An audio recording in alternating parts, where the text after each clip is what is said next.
नमस्कार, मैं संजय सिंह, वरिष्ठ शोध अध्येता, हिंदी विभाग, काशी हिंदू विश्वविद्यालय। एक दिवसीय कहानी पाठ के अंतर्गत आज की कहानी है पहल।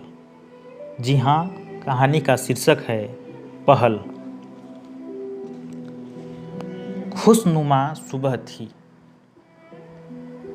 ताऊ जी उत्साहित थे। होती भी क्यों न, संभवी की आज जो शादी तय होने वाली थी। मुहूर्त भी अच्छा था, उनका कर्तव्य जो पूरा होने वाला था। लेकिन इस बात को केवल मैं ही नहीं जानता था। एक शोर ने मेरी नींद को तोड़ दिया। जब उठा तो देखा कि घर में चहल पहल रोज की भांति कुछ ज़्यादा थी।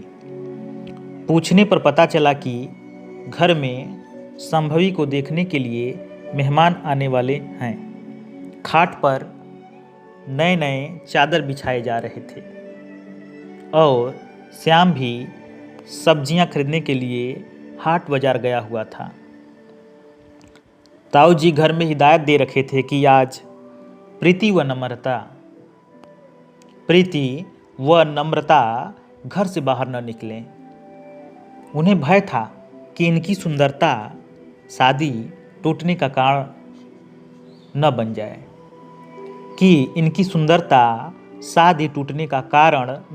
बन जाए, आपको मैं बता दूं कि प्रीति नम्रता संभवी से 4-5 वर्ष छोटी थी। संभवी सुंदर तो थी, लेकिन शक्ल सूरत आकर्षक व लुभावने न थे। जब से उसने 12वीं की परीक्षा उत्तीर्ण की, तब से वह घर में बंद होकर रहने लगी।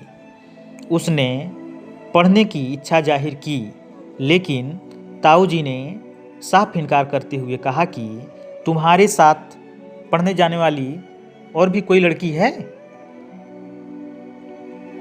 जिसके साथ तुम पढ़ने जा सको?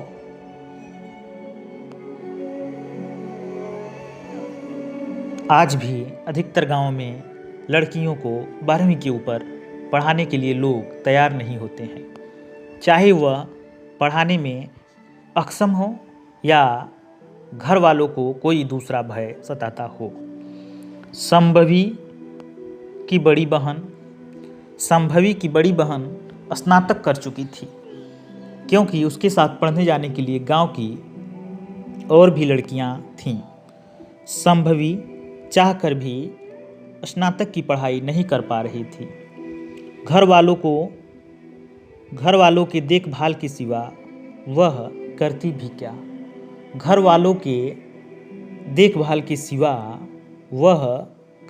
क्या? ताऊ जी कहते, तुम्हारी बहन पढ़कर की क्या? उसके भाग्य में तो 10वीं फेल पति का आना लिखा था। पढ़ाई लिखाई तो मेरे जान की आफत बन जाती है। वर खोजने पर भी नहीं मिलता। उसे वही मिला जो उसके भाग्य में लिखा था। अब मैं नहीं चाहता कि तुम्हें भी पढ़ा के फिर आफत मोल लूं।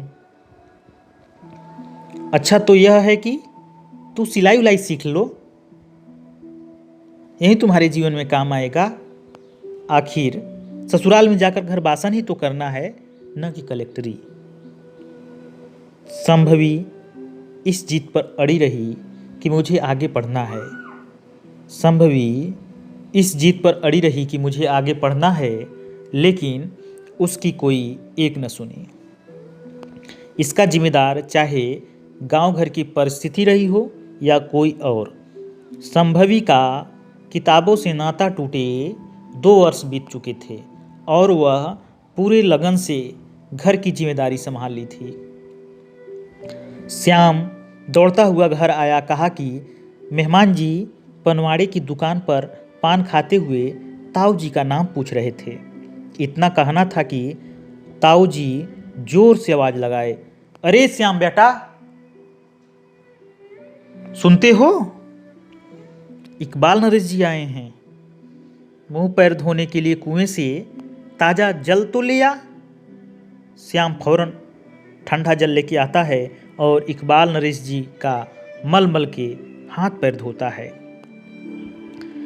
इकबाल नरेश जी को खाने के लिए आइटम पर आइटम आने लगे और इकबाल नरेश जी नाना करते हुए भी सब व्यंजन चट कर जाते हैं। पेट पूजा के बाद इकबाल नरेश जी पान गुलगुलाते हुए पूछते हैं, संभवी बिटिया कहाँ है? कहीं दिखाई नहीं दे रही है।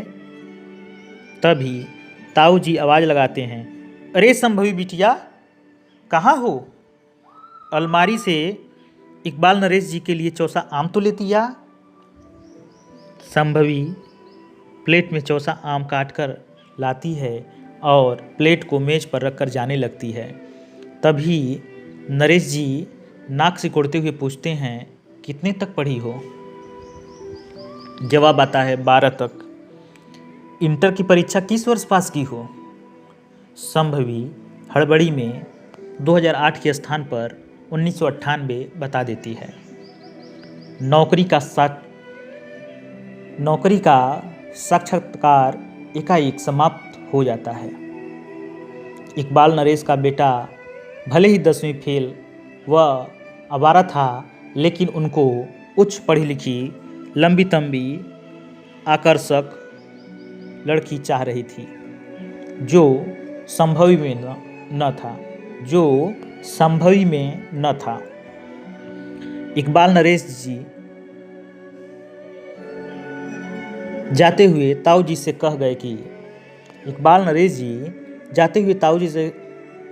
कह गए कि संभवी के लिए एक लड़का मेरी नज़र में है। संभवी के लिए लड़का मेरी नज़र में एक है, कभी आइए तो चलकर दिखा दें। यह कहते हुए चले जाते हैं। ताऊ जी एकटक देखते रह जाते हैं जब तक कि नरेश बाबू की परछाई आंखों से ओझल न हो गई। न उनकी आंखों से आंसू निकलते और न पलकें गिरती हैं। घर में इतना सन्नाटा छाया हुआ था कि कील गिरने की आवाज़ भी सुनी जा सकती थी। मातम ने घर को पूर्णतः अपने आगोश में ले लिया था। रात को चूल्हे में आग न जली। जो जहाँ था जड़ की भांति वहीं पड़ा रहा। संभवी ने सारे दुख दर्द को अपने अंदर ही दबाए रखा।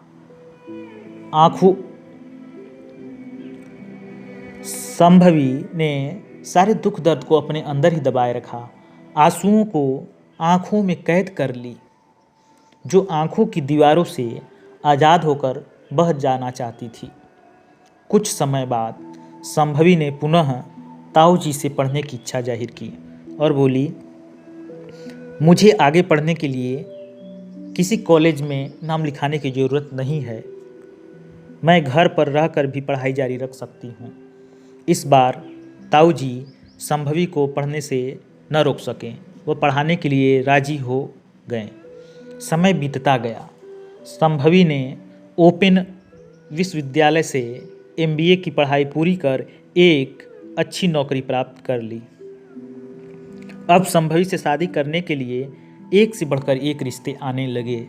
संभवी ने अपने मेहनत से घर की स्थिति को बदल दी थी। अचानक एक दिन इकबाल नरेश जी संभवी के घर आते हैं और ताऊ जी से कहते हैं, मुझसे बहुत बड़ी भूल हो गई जो मैं इतनी सुशील लड़की को समझ न सका। लेकिन कोई बात नहीं, अब मैं समझ गया हूँ। अभी कुछ देर नहीं हुआ है। यदि आप मेरी गलती को माफ़ करके संभवी की शादी मेरे बेटे से करा दे तो मैं अपने भूल का प्रायश्चित कर सकूँगा।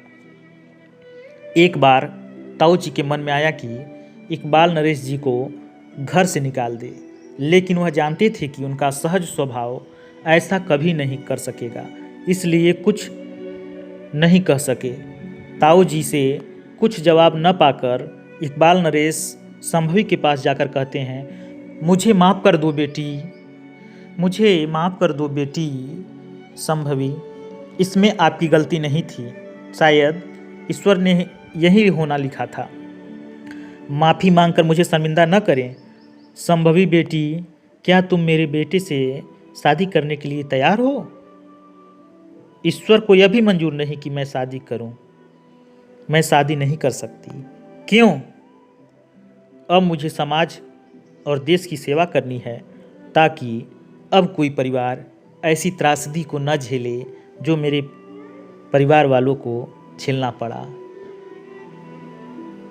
अब मुझे समाज और देश की सेवा करनी है, ताकि अब कोई परिवार ऐसी त्रासदी को न झेले जो मेरे परिवार वालों को झेलना पड़ा। जय हिंद, जय भारत, जय संविधान।